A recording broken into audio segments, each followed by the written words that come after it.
தொழுகைனா என்ன அப்படின்னா, நீங்கள் நல்ல விஷயங்கள்ல நிலைத்து நிற்பது தான். இறைவனை நினைவு கூர்ந்து பகலில் நீங்கள் ஆரம்பித்தது இரவில் சாட்சியமாக இருக்கும். இரவில் நீங்கள் செய்யக்கூடிய செயல்பாடு உங்களுக்கு காலையிலும் சாட்சியமாக இருக்கும். மனுஷனுடைய வாழ்க்கையில குர்ஆன் எதற்காக அப்படின்னா, இது நேரங்களை குறிப்பிடுதா இல்லையா? நேரங்களை இப்படிப்பட்ட ஒரு காலை மாலை, இப்படிப்பட்ட அசர் மகரீபு இஷா லோகர் இப்படிலாம் குறிப்பிடப்படுதா இல்லையா அப்படிங்கிறது ஒரு கேள்வியா. என் இறைவனே,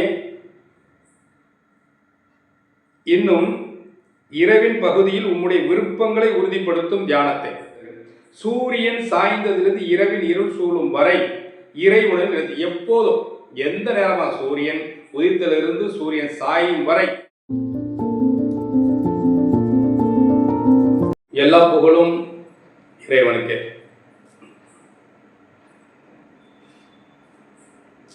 நாம யூடியூப்ல ஒரு பதிவு போட்டிருந்தோம், வீடியோ பதிவு போட்டிருந்தோம். அந்த வீடியோ பதிவில் அந்த வீடியோவுடைய தலைப்பு என்னன்னா,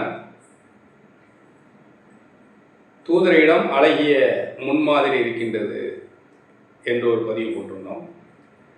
அந்த பதிவில் ஒரு சகோதரர் 2 வசனங்களுக்கு எனக்கு தெளிவு வேணும், அது ஒரு பதிவு போடுங்க அப்படின்னு கேட்டிருக்காங்க. அந்த 2 வசனம் என்ன அப்படின்னா, 11வது அத்தியாயத்தில் 114வது வசனம் ஒன்றும், 17வது அத்தியாயத்தில் 78வது வசனம் ஒன்று. இந்த 2 வசனமே என்ன சொல்லுது அப்படின்னா, பகலில் இரவில் இந்த மனிதர்கள் செய்ய வேண்டிய விஷயங்களை பற்றி அது பேசுது. யார் இறைவனை ஏற்றுக்கொண்டு இந்த வேதத்தின் வழிகாட்டுதல் பிரகாரம் வாழ வேண்டும் என்று எவர்கள் விரும்புகிறார்களோ, துன்பங்கள் துயரங்கள் கஷ்டங்கள் இல்லாமல் யார் வாழ வேண்டும் என்று எவர்கள் விரும்புகிறார்களோ, யார் நன்மையை கொண்டே நாம் வாழ வேண்டும் என்று யார் விரும்புகிறார்களோ அவர்களுக்கு இந்த குர்ஆன் ஒரு போதனை, ஒரு நல்ல உபதேசம் அது நமக்கு கொடுக்குது. அப்போ அத்தியாயம் 11, 114 தொழுகை என்று சொல்லக்கூடிய இடங்கள்ல இது நேரங்களை குறிப்பிடுதா இல்லையா? நேரங்களை இப்படிப்பட்ட ஒரு காலை மாலை, இப்படிப்பட்ட அசர் மகரீபு இஷா லோகர் இப்படிலாம் குறிப்பிடப்படுதா இல்லையா அப்படிங்கிறது ஒரு கேள்வியாக இருக்கு. ஆனால் குர்ஆன் இந்த நேரங்களை சொல்லவே இல்லை. குர்ஆன் காலையை பற்றி சொல்லுது, மாலையை பற்றி சொல்லுது, இரவை பற்றி சொல்லுது, பகலை பற்றி சொல்லுது. இப்படி தான் குர்ஆன் பேசுகிறது. காரணம்னா, மனிதனுக்கு பகலில் நிறைய வேலைகள் இருக்குது, எல்லாத்துக்குமே தெரியும். பகலில் நிறைய வேலைகள் இருக்கின்றது. அப்போ அதன் அடிப்படையில் இறைவன் என்னன்னா, ஆரம்பமும் முடிவும் எப்படி இருக்கணும் அப்படின்னு சொல்கிறோம். இறைவனை நீங்கள் தியானிக்கக்கூடிய நிலையில் எப்படி இருக்கணும் அப்படின்னா, ஆரம்பமும் முடிவும் எப்படி இருக்கணும். இப்போ நீங்கள் ஓய்ந்து போனவரும் முயல்வீராக அப்படின்னா என்ன அர்த்தம்? இறைவன் தெளிவாக சொல்லப்படுது. குர்ஆன் இறைவனை நீங்கள் எப்படி நெருங்கணும், அவனை எப்படி நீங்கள் தியானிக்கணும், அவனிடம் நீங்கள் எப்படி வேண்டணும், அவனை எப்படி நீங்கள் வணங்கணும் அப்படிங்கிறது நீங்கள் ஓய்ந்து போன பிறகு நீங்கள் என்ன செய்யணும்?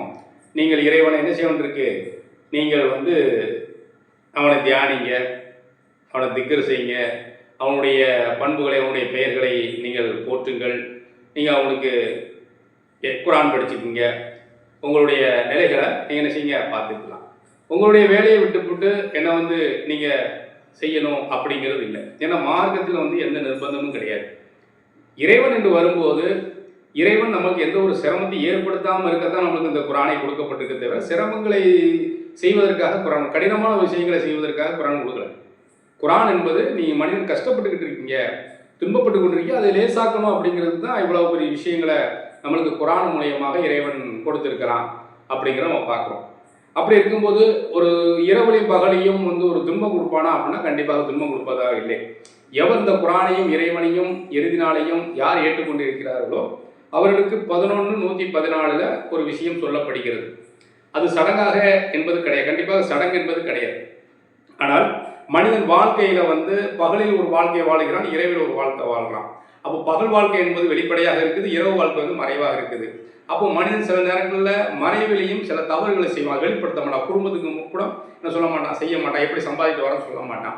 ஏன்னா வெளியில செய்யப்படும் போது மறைமுகமாக சில விலங்குகள் செய்யப்படுகிறது. அப்போ இரண்டு நிலை, அப்போ இரவு பகல் என்பது இரண்டு நிலைப்பாடும் இருக்குது. ஒன்று வெளிப்படையாகவும் இருக்குது, மறைவாகவும் இருக்குது.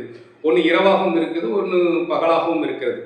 அப்போ அதன் நிலையில சொல்லப்படும் போது அத்தியாயம் 11:114 பகலின் இரு முனைகளிலும் இரவின் பகுதியிலும் நீங்கள் அல்லாஹுவை நினைவு கூர்ந்து அஞ்சுவதில் நிலைத்திருப்பீர்களாக.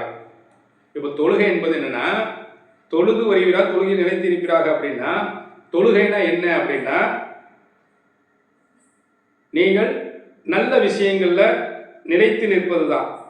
இறைவனை நினைவு கூர்ந்து அஞ்சுங்க. ஒவ்வொரு காரியம் நடக்கும். பகல் நேரத்தில் வியாபாரம் பண்ணுறோம், இல்லை தொழில் பண்ணுறோம், இல்லைனா யாருக்கிட்டையாவது நம்ம வேலைக்கு போகிறோம், ஏதோ ஒன்று நம்ம வந்து வீட்டை விட்டு காலையில் கிளம்பி என்ன செய்கிறோம், நாம் அந்த காரியங்களில் நம்ம வந்து செயல்படப்படும் போது நம்ம எப்படி இருக்கணும், நீங்கள் இறைவனை அஞ்சுவதில், நீங்கள் இறைவன் மீது பயபக்தி கொண்டிருக்கும் நிலையில், நீங்கள் மனசாட்சிக்கு நியாயமாக இருக்கும் நிலையில் நீங்கள் அதிலேயே நிலைத்து நிறுங்கள். ஒரு பொருளுக்காகவோ நீங்கள் பகல் நேரத்தில் என்ன செய்ய வேண்டாம், நீங்கள் செய்யக்கூடிய தொழிலையோ வியாபாரத்தையோ இன்னும் நண்பர்கள் மத்தியிலையோ நீங்கள் எதையுமே நீங்கள் வந்து என்னதுன்னா அநியாயமாக எதையும் பெற்றுக்கொள்ள வேண்டும் என்று நினைக்க வேண்டாம். ஏன்னா வீட்டுக்குள் இருக்கும்போது ஒரு நடை, வெளியில் போன ஒரு நடை. ஏன்னா அதை சில நேரங்களில் மறைவாகவும் நம்ம என்ன செய்யறோம், செயல்படுத்துகிறோம். நிலைத்திருப்பீர்களாக, நிச்சயமாக நற்செயல்கள் தீய செயல்களை போக்கிவிடும். எப்படி நீங்கள் இறைவனுக்கு அஞ்சுவது நீங்கள் உறுதியாக இருக்கிறோம், பகல் நேரமாக இருந்தாலும் சரி, அது இரவு நேரமாக இருந்தாலும் சரி, எந்த நேரமாக இருந்தாலும் நம்ம இறைவனை அஞ்சுவதில் நம்ம வந்து நிலையாக இருக்கப்படும் போது என அது தீய செயல்களை போக்கிவிடும். சிந்திப்போருக்கு நல்லுபதேசமாகவும் இருக்கிறது. சிந்திப்போருக்கு நல்லுபதேசமாக இருக்கிறது. இப்போ அந்த இரு முனைனா என்ன அப்படின்னா, அந்த இரு முனைகள் சேரக்கூடிய ஒரு நிலையில வந்து மிகப்பெரிய ஒரு பாக்கியம் இருக்கின்றது சொல்றோம். அந்த இரு முனைகள் சேருது பார்த்தீங்களா, அதுல மிகப்பெரிய ஒரு பாக்கியம் இருக்கு. அது பகலில் இருந்து முடிந்து ஒரு இரவை ஆரம்பிக்கப்படும் போது ஒரு முனை, இரவு முடிந்து பகல் ஆரம்பிக்கப்படுகிறதுனால அந்த இரண்டுமே பகலுடைய இரண்டு முனைன்னு சொல்லலாம்,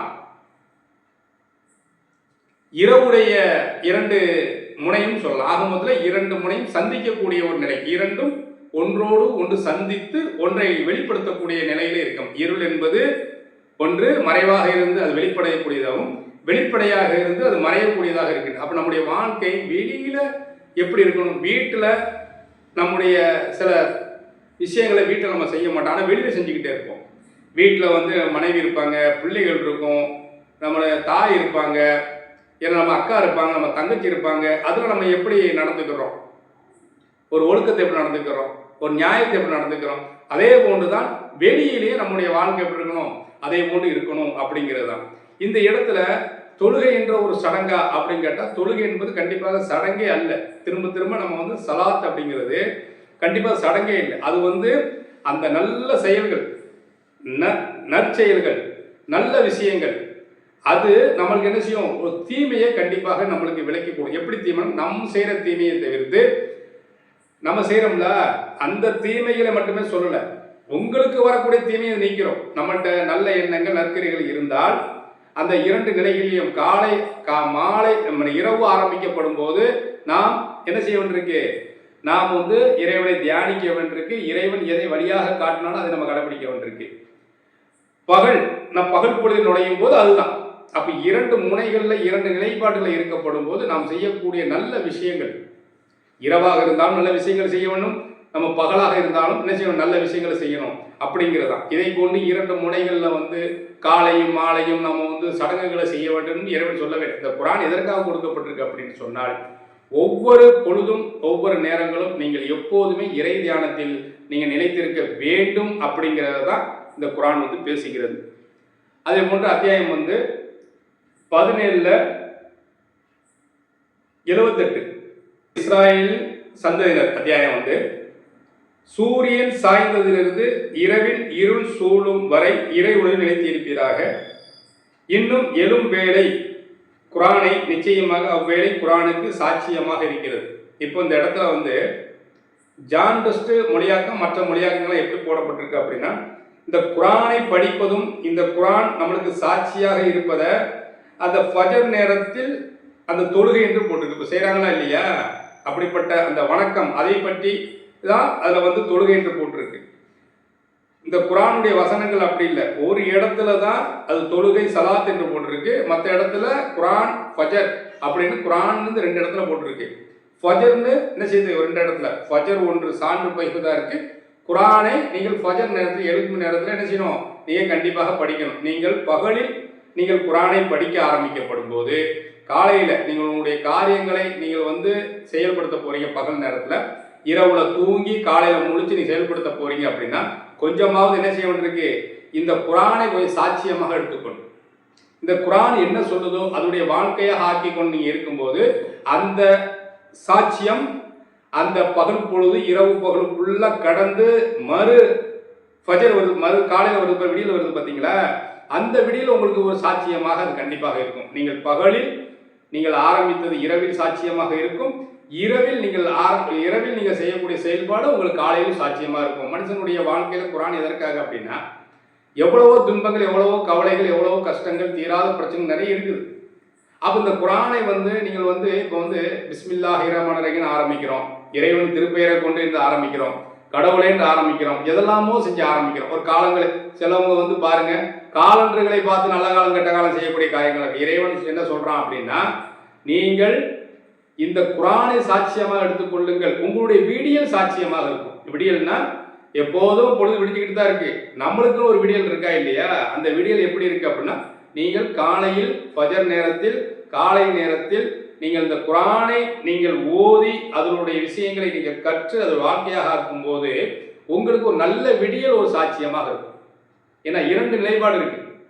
இருள் என்பது, இரவு என்பது, மறைவில் ஒன்று இருக்குது, நம்மளுக்கு இருண்ட காலமும் ஒன்று இருக்குது, இரவுன்னு ஒன்று இருக்கு. இதை நீங்க வெளிப்படையாக எடுத்துக்கொண்டாலும் சரி, இது மறைவாக எடுத்துக்கொண்டாலும் சரி.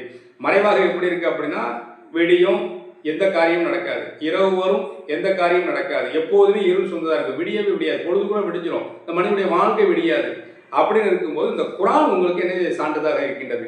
சூரியன் சாய்ந்ததிலிருந்து இரவில் இருள் சூழும் வரை இறைவனில் நிறுத்தி, எப்போதும் எந்த நேரமாக சூரியன் உதித்தலிருந்து சூரியன் சாயும் வரை, திருப்பி மீண்டும் சூரியன் உதயமாகும் வரை நீங்க என்ன செய்ய வேண்டியிருக்கு?